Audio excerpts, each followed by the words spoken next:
Tank Davis is still the money man. Tank Davis is still the main attraction in boxing. Although he hasn't fought, although he's been having the legal problems and stuff like that, getting off on bond, and with all that, he's still the guy that the fans in the boxing world, and most importantly, the casuals, the ones who really push the sport, the ones who don't know a damn thing about what they're watching, they're still intrigued by the superstar that is Tank Davis. But what does it mean to be the money man? That means that Tank Davis, for the last 3 or 4 years, has been able to make any fight he wants. So if he hasn't been fighting people, it's for one or two reasons.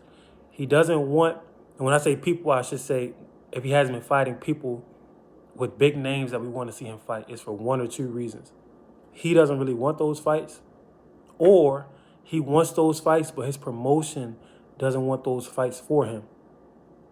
And that could be for different reasons. Maybe they're letting those fights build up anticipation, or maybe they don't believe that Tank could win. And I'll give you a recent example. PBC never wanted Errol to fight Bud.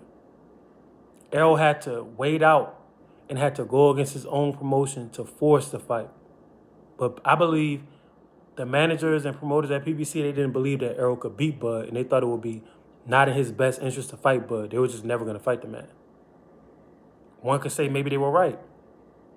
But Tank is in a position where he could do what Errol did. It's the equivalent of an NBA player choosing to sit out until they get traded or something like that. Tank could sit out and force a fight with Shakur. He could force a fight with Devin.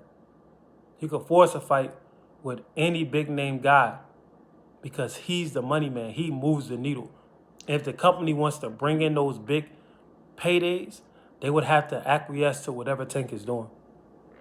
So in 2 to 3 years from now, if Tank hasn't fought Devin, Shakur, if he really is retired, if he hasn't rematched Lamont Roach, it's not going to be nobody's fault but his. I don't want anybody coming out making no excuses. I don't want people saying that other guys are scared. What have they done in boxing? Yada, yada, yada. Tank Davis is the money man. He has more power than all of the guys around him. Tank makes more money than Devin, Shakur, Ryan. He's one of them ones as far as marketing, you know?